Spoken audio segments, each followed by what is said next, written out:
Olá pessoal, graça e paz do Senhor Jesus seja com todos nós. Uma ótima sexta-feira para todos. Hoje é dia 23 de fevereiro de 2024. Seja muito bem-vindo ao nosso Imersão Bíblica, devocional diário de estudo das Sagradas Escrituras. E nesta sexta-feira nós vamos aí de Levítico, capítulo de número 4 até o 5. É do 4:1 até o 5:13, porque é o mesmo assunto, é a oferta pelo pecado. E eu vou já começar lendo o texto, o versículo 1, que começa já falando do que se trata, né? Eu já começo falando do assunto, depois ele vai discorrer sobre o assunto, mas o versículo 1 e o 2 também vão dizer o seguinte: Levítico capítulo 4, versículo 1 e 2. O Senhor disse a Moisés: diga aos israelitas, quando alguém pecar sem intenção, fazendo o que é proibido em qualquer um dos mandamentos do Senhor,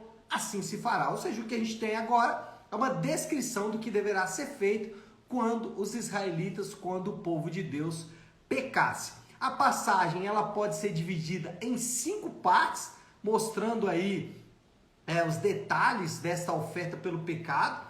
Essas 5 partes, aliás, 5 não, eu disse 5, então são 6 partes. Depois tem até que corrigir ali no meu esboço, porque são 6 partes. Quais são elas? Vamos lá. Primeiro, a oferta pelo pecado do sacerdote. Então, se o sacerdote pecasse, ele deveria agir de acordo com o que está em Levítico 4, do 3 ao 12. Depois nós temos do versículo 13 ao 21 a oferta pelo pecado da comunidade. Depois do 4, 22 ao 26, oferta pelo pecado do líder da tribo. E depois oferta pelo pecado dos demais membros da comunidade, 25 a 35. Depois nós temos no capítulo 5, já entrando no capítulo 5, do versículo 1 ao 6, uma lista ali de pecados. Parece até que essa lista está meio solta aqui no capítulo. Por quê? Porque o assunto vai encerrar então com uma descrição do que deveria ser feito no caso da oferta pelos pobres, como os pobres deveriam fazer caso eles pecassem e não tivessem condições de trazer ali um dos animais. Cada uma dessas ofertas tem a sua própria maneira de ser administrada. E aqui, gente, tem uma confusão muito comum, porque quando a gente vê lá, oferta pelo sacerdote, depois por toda a comunidade, pelo pecado do líder, pelos demais membros da tribo, a gente pensa o seguinte: isso deve ser hierarquia, o cara mais importante é o sacerdote, depois a comunidade, o líder da tribo e tal. Mas não é por isso, não é por uma questão de importância, é por uma questão de manuseio. Quem ficava mais próximo do tabernáculo, ele tinha que ser mais rígido em relação à sua purificação. Então não era uma questão de importância do ofertante, era uma questão, ou do adorador, era uma questão da importância do Deus que estava sendo adorado. Quanto mais próximo do tabernáculo você estivesse, mais puro você deveria ficar por causa de Deus, não por causa da posição que o indivíduo ocupava ali na comunidade. Cada oferta tinha sua própria maneira de ser manipulada. Então a oferta do sacerdote ela era manipulada de um jeito, a oferta do líder da tribo era de um jeito, dos demais membros da tribo era de um jeito, da comunidade do outro, a oferta do pobre era de outro jeito. Enfim, cada um ali tinha sua própria maneira de ser manipulada. Alguém disse: mas por que a oferta do pobre era diferente?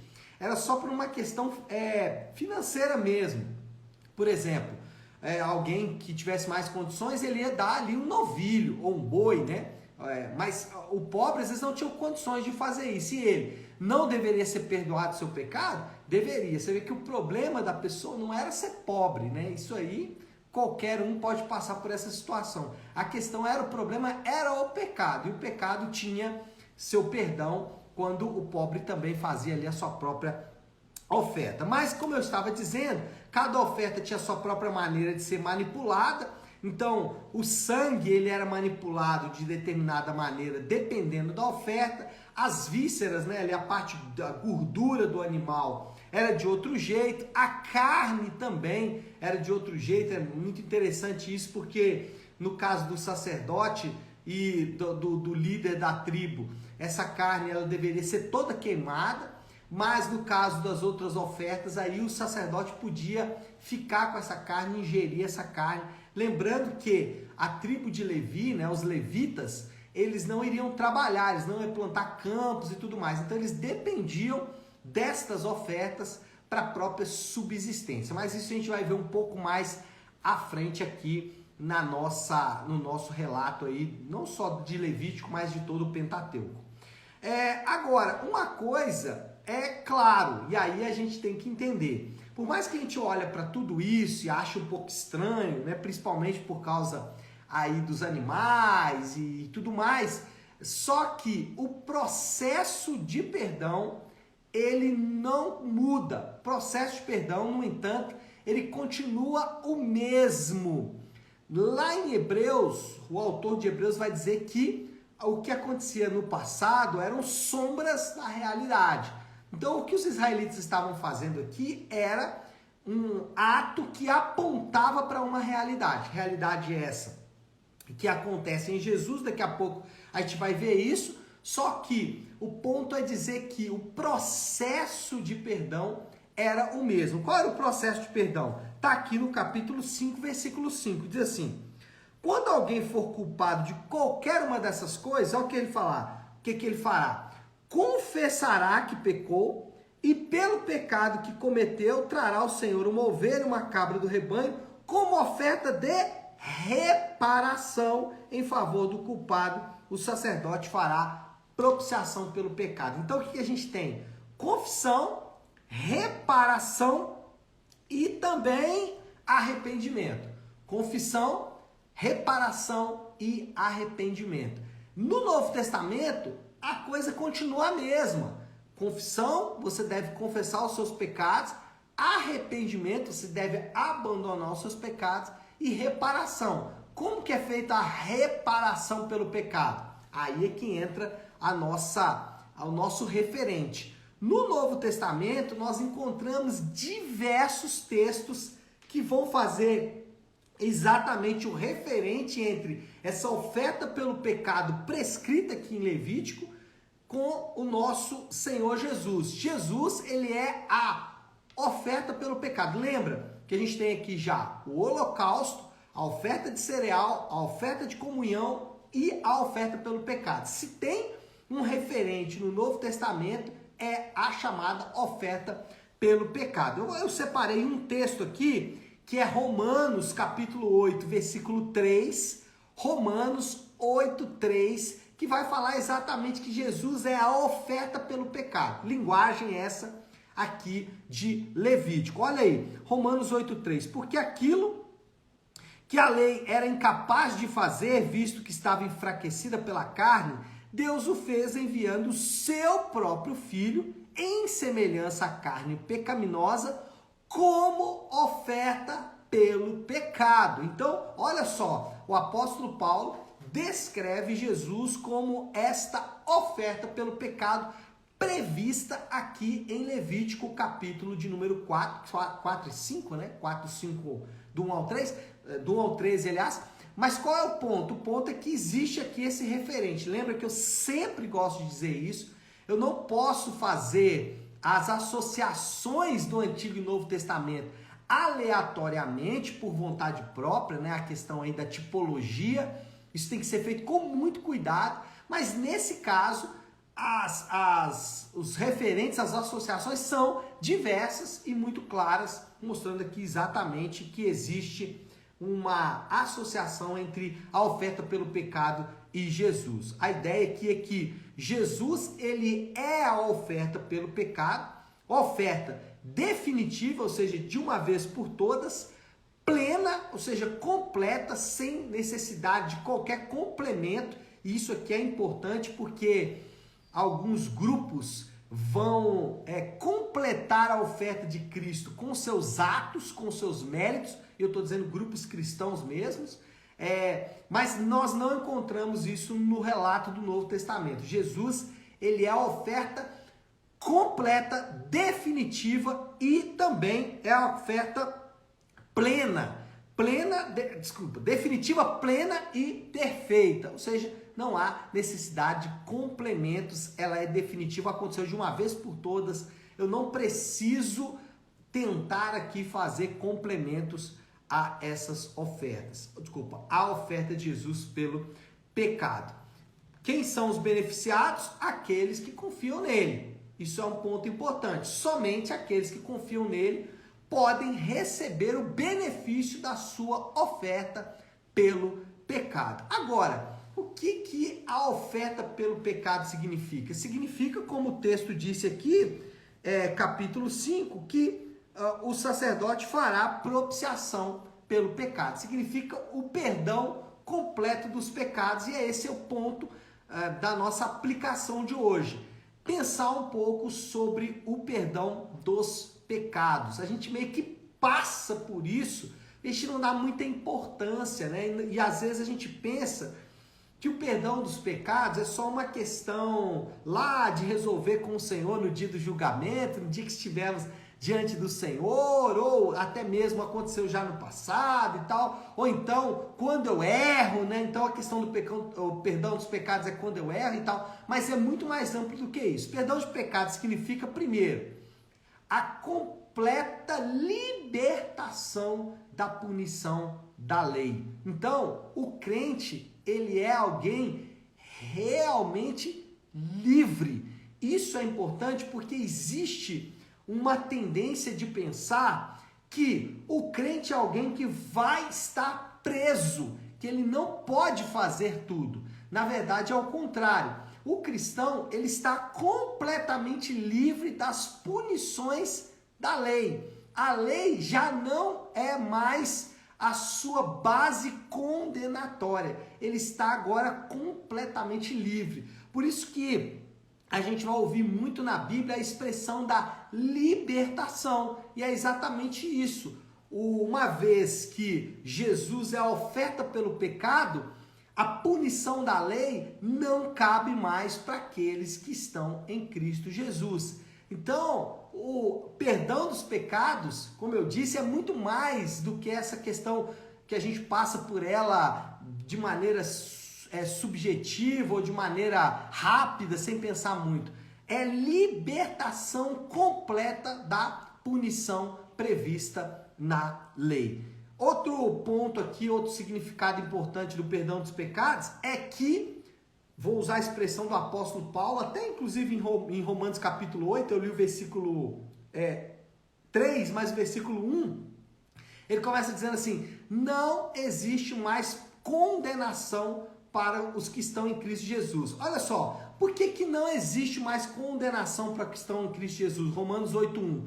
Porque Jesus é a oferta pelo pecado, Romanos 8:3. Então, como Jesus já pagou pelo pecado, não há mais condenação. O que isso significa? Que nós não precisamos mais pagar os nossos pecados. Isso é significativo. Por quê? Muitas pessoas ficam tentando pagar os seus pecados, ou ficam imaginando que as coisas na sua vida são resultado da punição do pecado. Então veja bem, não há mais condenação para os que estão em Cristo Jesus. A vida do crente não é mais uma relação de causa e efeito. Ele já foi livre desse ciclo vicioso.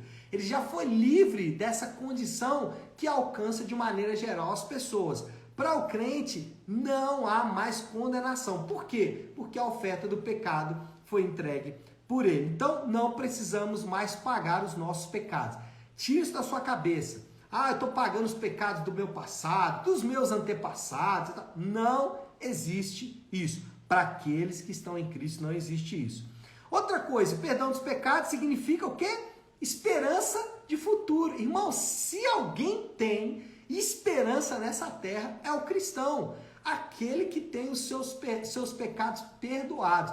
E a esperança deles não é passar um período no purgatório, não. A esperança do crente é que ele será completamente aceito por Deus, vai ser salvo completamente, redimido completamente. Por quê? Porque os seus pecados estão perdoados. Então ele pode chegar-se à presença de Deus. E o nosso futuro está garantido. E não está garantido porque nós temos um fundo de pensão, né? Ou uma previdência privada. Não. O nosso futuro não está garantido na nossa nação, no Brasil ou em qualquer outra nação. Não, o nosso futuro está garantido porque o perdão dos pecados garante o nosso futuro com o Senhor. Perdão de pecados significa, em quarto lugar, a seriedade do pecado. Aqui é um ponto importante.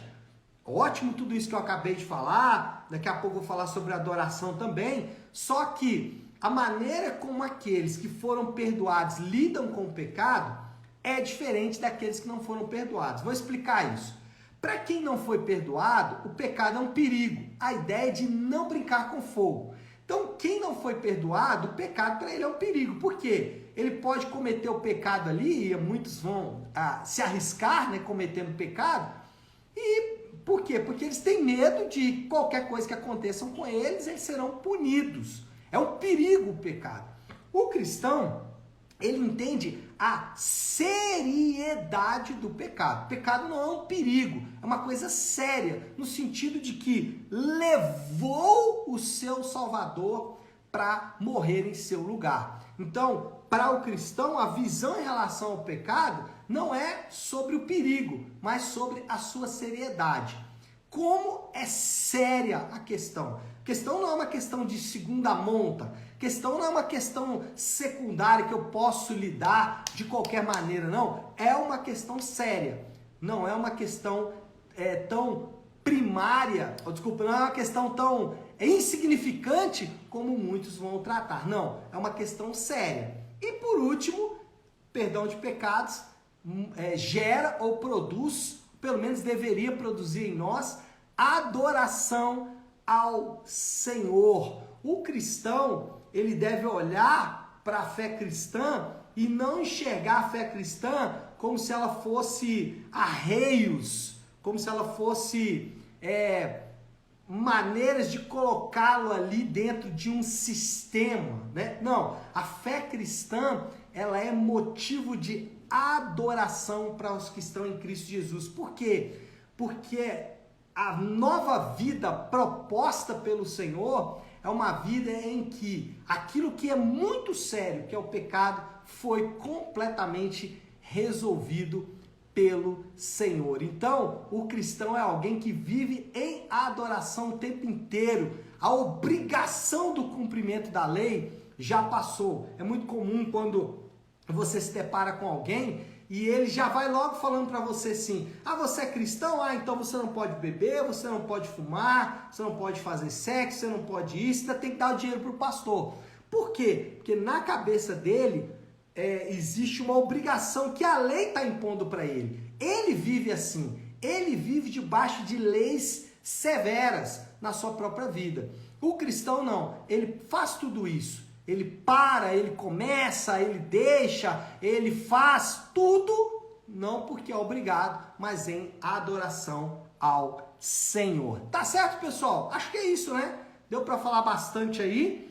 Vamos para a moral da história e a aplicação final aqui para a gente orar. Moral da história: os crentes são inteiramente e definitivamente perdoados de seus pecados por causa do sacrifício de Cristo, e isso é motivo de adoração. Então, adore ao Senhor hoje, essa é a nossa aplicação final aqui. Adore ao Senhor, dê graças ao Senhor, seja grato ao Senhor, seja feliz, seja alegre, seja animado, mas não porque tudo está indo bem, às vezes não. Uma questão aqui de tudo vai bem ou não, uma questão muito maior do que isso, a questão de que somos, ou aqueles que estão em Cristo, né, são completamente e definitivamente perdoados de seus pecados. Tá certo, pessoal? Bom, vamos orar, vamos colocar tudo isso aí diante de Deus. Se você puder, então, pare aí agora um instante o que você está fazendo e vamos juntos buscar a Deus em oração. Mas como eu sempre faço,